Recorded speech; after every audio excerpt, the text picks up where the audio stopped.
மாவட்டம் ஆம்பூர் அடுத்த பெரியாங்குப்பம் கசதோப்பு பகுதியைச் சேர்ந்த சுப்பிரமணி என்பவர் கடந்த 31ஆம் தேதி காய்ச்சல் காரணமாக வேலூர் அரசு மருத்துவமனையில் அனுமதிக்கப்பட்ட நிலையில் தற்போது அவருக்கு ஸ்கிரப்டைட்ஸ் காய்ச்சல் இருப்பதாக மருத்துவர்கள் தெரிவித்துள்ளனர். இந்நிலையில் இதுகுறித்து திருப்பத்தூர் மாவட்ட சுகாதாரத்துறை அதிகாரிகளுக்கு தகவல் தெரிவிக்கப்பட்டதை அடுத்து சுப்பிரமணியன் வீட்டை சுற்றி சுகாதாரத்துறையினர் தூய்மைப்படுத்தி மருந்து தெளிக்கும் பணியில் ஈடுபட்டனர். கரூர் மாவட்டம் குளித்தலையில் அதிமுக சார்பில் சட்டமன்ற தொகுதிக்குட்பட்ட ஒன்றிய நகர பேரூர் கழக BLA2 முகவர்கள் மற்றும் மண்டல நிர்வாகிகளுக்கான ஆலோசனைக் கூட்டம் நடைபெற்றது. கூட்டத்தில் முன்னாள் அமைச்சர் MR விஜயபாஸ்கர் பங்கேற்று நிர்வாகிகளுக்கு பல்வேறு ஆலோசனைகளை வழங்கினார்.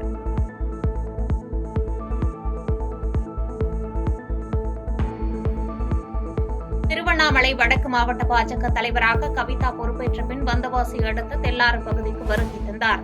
அவருக்கு தெல்லாறு முன்னாள் பாஜக ஒன்றிய செயலாளர் பாண்டுரங்கன் தலைமையில் ஆரவார வரவேற்பு அளிக்கப்பட்டது.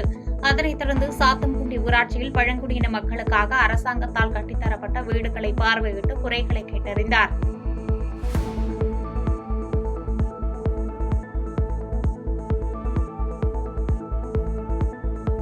கோவையிலிருந்து தனியார் நிறுவன ஊழியர்கள் உதகையில் நடைபெற்ற கலந்தாய்வு கூட்டத்தில் பங்கேற்றுவிட்டு பொலிரோ வாகனம் மூலம் மீண்டும் வீடு திரும்பியுள்ளனர். அப்போது குன்னூர் மேட்டுப்பாளையம் தேசிய நெடுஞ்சாலையில் வந்து கொண்டிருந்த போது பிரேக் பிடிக்காமல் சாலையோரம் தடுப்பில் மோதி கவிழும் வகையில் நின்றது. பின்னர் தகவல் அறிந்து சம்பவ இடத்திற்கு வந்த போலீசார் வாகனத்தில் உள்ளே இருந்தவர்களை பத்திரமாக மீட்டனர்.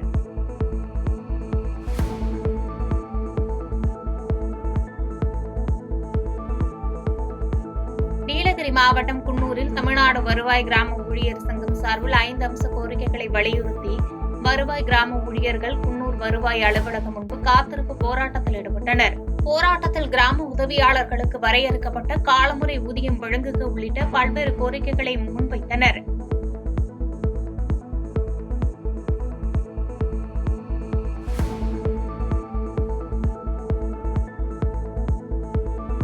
நீலகிரி மாவட்டம் குன்னூர் கோட்டாட்சியர் அலுவலகம் முன்பு கிராம ஊழியர்கள் 5 அம்ச கோரிக்கைகளை வலியுறுத்தி காத்திருப்பு போராட்டத்தில் ஈடுபட்டனர்.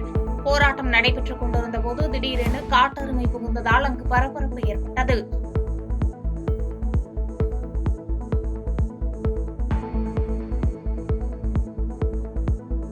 தருமபுரி மாவட்டம் ஒகேனக்கல் காவிரி ஆறு தற்போது நீர்வரத்து பாறைகளாக காட்சியளிக்கிறது.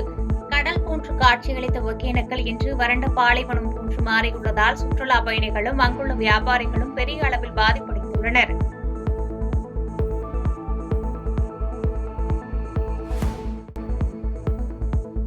புதுக்கோட்டை மாவட்டம் பொன்னமராவதி வட்டாட்சியர் அலுவலகம் அருகே 5 அம்ச கோரிக்கைகளை வலியுறுத்தி தமிழ்நாடு வருவாய் கிராம ஊழியர் சங்கத்தினர் சார்பில் காத்திருப்பு போராட்டம் நடத்தினர். போராட்டத்தில் கிராம உதவியாளர்களுக்கு வரையறுக்கப்பட்ட காலமுறை ஊதியம் வழங்க வேண்டும் என்றும் கிராம உதவியாளர்களை அரசு ஊழியர்களின் பட்டியலில் டி பிரிவில் சேர்க்க வேண்டும் உள்ளிட்ட கோரிக்கைகளை வைத்து கண்டன முழக்கங்களை எழுப்பினர்.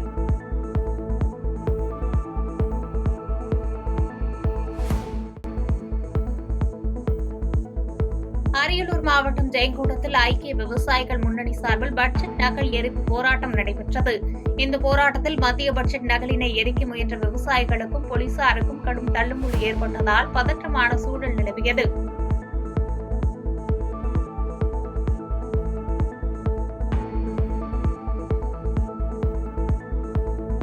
ராணிப்பேட்டை மாவட்டம் சின்னத்தக்கை கிராமத்தில் சுமார் 35 லட்சம் மதிப்பீட்டில் குளம் புனரமைப்பு பணிகள் மேற்கொள்ளப்பட்டது.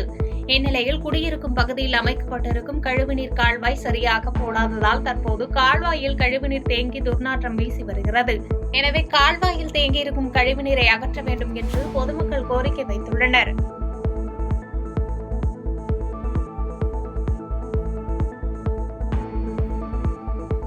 பாதகம் செய்பவரை கண்டால் நாம் பயம் கொள்ளலாகாது பாப்பா. மோதி மிதித்துவிடு பாப்பா, அவர் முகத்தில் உமிழ்ந்துவிடு பாப்பா. அண்மை செய்திகளை உடனுக்குடன் தெரிந்து கொள்ள இணைந்திருங்கள் எம் நாடு தொலைக்காட்சியுடன்.